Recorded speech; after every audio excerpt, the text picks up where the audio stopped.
लोकसभा चुनाव 2024 के अंतिम चरण की वोटिंग कल यानी 1 जून को है। उससे पहले जिले में भीषण गर्मी का प्रकोप जारी है। हीट वेव ने जनजीवन को बुरी तरह से प्रभावित कर रखा है। सुबह से ही होने वाली प्रचंड गर्मी से लोग त्राहिमाम कर रहे हैं। जिले में रिकॉर्ड तापमान 45 डिग्री सेल्सियस से ऊपर पहुंच गया। 7वें चरण के लिए पोलिंग पार्टियां रवाना हो रही हैं। जिले के जिला अधिकारी रविंद्र कुमार और पुलिस अधीक्षक देवरंजन वर्मा की निगरानी में ड्यूटी में लगे कर्मचारी कलेक्ट्रेट परिसर में ईवीएम मशीन का मिलान कर रहे हैं। लेकिन इतनी प्रचंड गर्मी से चुनाव की ड्यूटी में लगे कर्मचारी काफी परेशान भी हो रहे हैं। कलेक्ट्रेट परिसर मंडी स्थल में हजारों की संख्या में सरकारी कर्मचारी मौजूद हैं, जहां से अपने अपने पोलिंग बूथ के लिए कर्मी रवाना हो रहे हैं। लेकिन विद्युत आपूर्ति न होने से कर्मचारी रुमाल से हवा करते नजर आ रहे हैं। भीषण गर्मी से कई पोलिंग पार्टी के सदस्य शर्ट उतारकर फर्श पर बैठे नजर आ रहे हैं। चुनाव पर प्रचंड गर्मी का असर साफ देखने को मिल सकता है।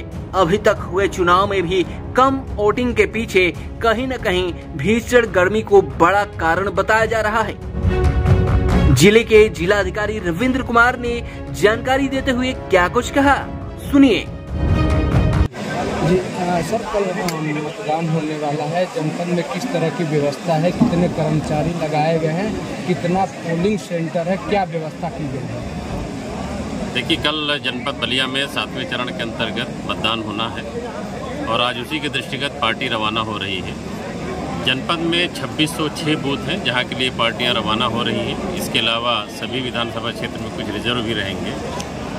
जनपद में कुल 182 सेक्टर और 25 जोनल मजिस्ट्रेट बनाए गए हैं जो अपने अपने क्षेत्र में शांतिपूर्वक चुनाव संपन्न कराएंगे। अन्य जो भी व्यवस्थाएं हैं वो सब पूर्ण कर ली गई हैं। पर्याप्त पुलिस बल लग चुका है। अन्य जो भी आवश्यक ड्यूटी लगनी है वो सब लग के जनपद पूरी तरीके से कल के मतदान के लिए तैयार है। वोट देने के लिए क्या क्या डॉक्यूमेंट चाहिए, मतदाताओं को क्या क्या लेकर जाए जिससे वोटिंग कर सकें? देखिए, सभी मतदाताओं से अपील है कि अपने मतदान का अवश्य प्रयोग करें, जरूर वोट डालने जाएं। दूसरा, अपने साथ उनको जो फोटो आइडेंटिटी कार्ड एपिक मिला हुआ है उसको लेके जाएं। इसके अलावा 12 अन्य तरीकों के जो आइडेंटिटी कार्ड दिए गए हैं जो माननीय आयोग के द्वारा अनुमन्य हैं उनको लेकर जाएं, तभी उन्हें कोई असुविधा नहीं होगी। BLO पर्ची भी दी गई होगी, उनको जो मतदाता पर्ची होती है उसको भी लेके जाएं, लेकिन उसके साथ आइडेंटिटी कार्ड जरूर लेके जाएं।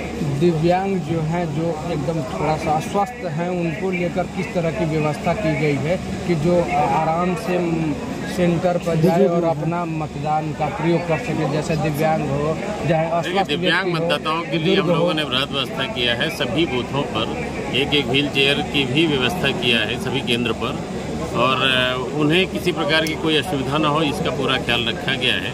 अभी हमने जो दिव्यांग मतदाता थे उनके घर जाकर भी वोटिंग कराई है। तो जो लोग बूथ में आने में असमर्थ थे उनके घर जाने पर उन्हें एक बहुत अच्छा एक अनुभव हुआ कि वो भी लोकतंत्र के लिए अपना एक सक्रिय योगदान दे रहे हैं। भीषण गर्मी और उष्ण चल रहा है, इसको लेकर मतदाताओं को किस तरह की व्यवस्था की जाएगी पोलिंग सेंटर पर कि धूप ना लगे, पानी की व्यवस्था किस तरह? ये जो भीषण गर्मी को लेकर हम लोगों ने बड़ी व्यापक तैयारी की है। आज जहाँ पार्टी रवाना हो रही है यहाँ पर भी हमने पीने की पानी की व्यवस्था और गुड़ रखवाया है। इसके अतिरिक्त सभी बूथों पर पीने के पानी के लिए विशेष रूप से 2 विभागों को लगाया गया है कि वहाँ पीने की पानी की व्यवस्था रहे।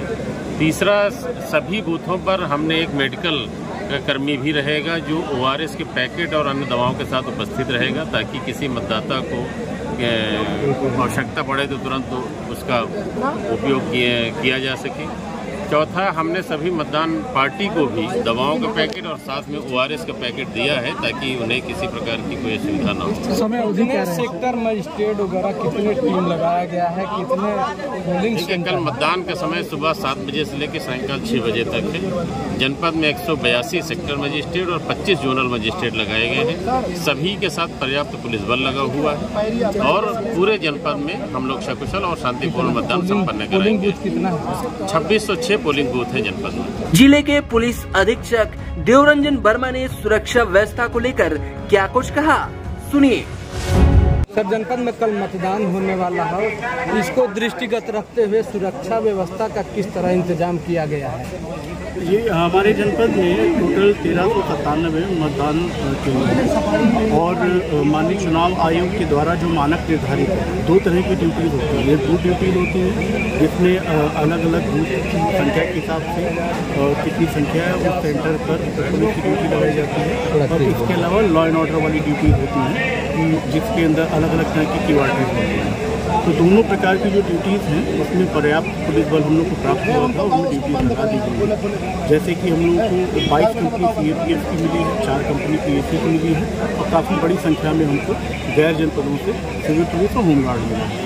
तो जो मैंडेटरी ड्यूटीज़ हैं वो सारी ड्यूटीज़ लगा दी गई है, वो सारी ड्यूटी संचालित हुई है। और इसके अतिरिक्त हम लोगों ने जनपद स्तर पर हम लोगों ने 22 थानों में कुल मिला के 125 के करीब क्लस्टर मोबाइल बनाए हैं। ये क्लस्टर मोबाइल की ये जिम्मेदारी रहेगी कि हर एक के क्षेत्र में 8-9 के करीब पोलिंग सेंटर्स आएंगे। तो ये लगातार भ्रमणशील रह करके अपने उन सेंटर्स पे कानून व्यवस्था को देखेंगे। पूरे जनपद में जितने हमारे क्लस्टर मोबाइल हैं 125 के करीब, जो हमारे 182 के करीब पुलिस सेक्टर पुलिस ऑफिसर्स के मोबाइल हैं, इसके अलावा जो जोनल मजिस्ट्रेट है उनके पास पुलिस फोर्स है, सभी वरिष्ठ अधिकारियों के पास पुलिस फोर्स है। हर थाने में 3 तरह के स्पेशल मोबाइल बनाए गए हैं। एक थाना मोबाइल है, इसके अलावा एक QRT है स्टेट पुलिस की, एक QRT है APF की। तो हर एक थाने में 3-3 मोबाइल इस तरह से दिए गए हैं। इसके अतिरिक्त जो SST और SST हैं, प्रति विधानसभा 3 की संख्या में वो कार्य कर रही है। हर हमारे जो चेक पोस्ट लगे हुए हैं उनके ऊपर फोर्स लगी हुई है। तो इस प्रकार से अगर टोटल देखें तो लगभग 400 के करीब हमारे ऐसे मोबाइल पार्टीज होंगी जिसमें विभिन्न स्तर के अधिकारी और फोर्स होगी जो कि घूम करके पूरा चुनाव हमारा शांतिपूर्ण तरीके से बिना किसी घटना के, बिना किसी बाधा के संपन्न हो, ये सुनिश्चित करेंगे। सर, कितने additional SP, CO rank, inspector rank के अधिकारी तैनात रहेंगे जनपद में? ये जनपद में हमारा जो हमारे पास जो फोर्स है, जो 2 अपर पुलिस अधीक्षक हैं वो तैनात रहेंगे, अपने अपने ADM के साथ में रहेंगे। हमारे पास 6 CO हैं लेकिन हमारे पास 7 SDM हैं, तो 1 CO हमको और प्राप्त हो रहे हैं, तो टोटल 7 CO रहेंगे, वो साथ में रहेंगे। जो हमारे SHOs हैं वो SHOs की अपनी अलग मोबाइल रहेगी। और इसके अलावा हम लोगों ने जितने भी यहाँ पर QRT बनी है या सेक्टर पुलिस मोबाइल बनी है या फिर हमारे थानों की जो क्लस्टर मोबाइल बनी है, हम लोगों ने कोशिश की है कि सब में हम लोग कम से कम इंस्पेक्टर या सब इंस्पेक्टर रैंक के हम लोग अधिकारी हैं। तो जितनी भी हमारी मोबाइल चल रही हैं इसमें लगभग सभी में मिनिमम सब इंस्पेक्टर रैंक के अधिकारी प्रभारी करेंगे। सर, देखा जाता है कि बलिया बिहार से सभी सटे हुए इलाके से है, तो पोलिंग के दिन कहीं दूसरी जगह से मतदाता आकर मतदान का प्रयोग करने की कोशिश करते हैं, उस समय पोलिंग बूथ पर हो हंगामा की स्थिति होती है। उसको निपटने के लिए, त्वरित कार्रवाई करने के लिए, शांति कायम करने के लिए किस तरह से निगरानी रहेगी? पहले भी किस तरह से निगरानी की जाए कि इस स्थिति ना आ पाए? हमारे जो जनपद का जो बॉर्डर है वो बिहार के 4 जिलों से मिलता है, सिवान, छपरा, भोजपुर और बक्सर। ये चारों जो SPs हैं इनसे बात हो गई है और इनसे रिक्वेस्ट की गई है कि वो उनके साइट पर जो चेक पोस्ट का एंड पड़ रहा है वहाँ पर वो अपनी तरफ से भी चेकिंग लगाएं। बाकी हमारे जनपद के 16 चेक पोस्ट ऐसे हैं जो कि बिहार बॉर्डर पर स्थित हैं और इन 16 चेक पोस्ट पर हमारी जो SST हैं विधानसभा की, वो 16 चेक पोस्ट पर राउंड द क्लॉक चेकिंग कर रहे हैं। इनके साथ CAPF भी तैनात की गई है, सिविल पुलिस भी तैनात की गई है। इसके साथ ही हमारे 7 ऐसे पोलिंग सेंटर्स हैं जो कि गंगा या घाघरा के उस पार पर हैं, बिहार से बिल्कुल सटे हुए हैं। इसे 2 सेंटर जो हमारे हैं वो घाघरा के पार हैं, 5 सेंटर हमारे हैं जो कि गंगा के दूसरी तरफ हैं। इन सभी सेंटर्स को हम लोगों ने CAPF से कवर किया है और प्लस थाना स्तर से इनकी सुरक्षा के लिए विशेष रूप से क्लस्टर मोबाइल तैयार किए गए हैं और बाकी जो जनपद के एसपी हैं संबंधित बिहार के जनपदों उनसे वार के इनके कारण हम लोगों ने विशेष निगरानी करने का उनका बूथ के पास सोशल मीडिया पर तरह से निगरानी की जाएगी कि अफवाह ज़्यादा फैलती है। पुल के दिन की हो गया, ऐसे आधार कार्ड ट्रेनिंग हो गई, फर्जी मतदान, तो तरह से किस तरह से बलिया पुलिस निगरानी करेगी सब? हमारी जो सोशल मीडिया से वो पहले से ही एक्टिव है। जैसे हम जितने भी सोशल मीडिया प्लेटफॉर्म चाहे व्हाट्सएप चाहे ट्विटर चाहे फेसबुक इंस्टाग्राम है उसके अतिरिक्त जो इलेक्ट्रॉनिक है उस पर हम लोग लगा नहीं रहे हैं। तो क्या सुनाई चल रही है उलट विषय सत्यता की जाती है और कोई भी अगर ऐसी प्रक्रिया अफवाह फैला तो उसके बारे में तत्काल मीडिया और फिर इस पर हम लोग आगे कार्रवाई संदेश सर बलिया की तरफ से दाताओं को कि शांतिपूर्वक मतदान करें, इसके बहकावे ना आए, सभी क्या अंदर बस में जिला संहिता लगने के बाद से काफ़ी प्रभावी कार्रवाई की, जो भी अराजक तत्व उनको डाउन डाउन करके काम उनको सामने विभागात्मक कार्रवाई हैं वो की है। लेकिन हम लोगों ने ये भी चिन्हित किया है कि कौन से ऐसे लोग हैं जो कि मतदान के दिन प्रभावित कर सकते हैं और वो अलग अलग क्षेत्रों में चिन्हित करके रेड कार्ड और येलो कार्ड भी इशू किए गए हैं।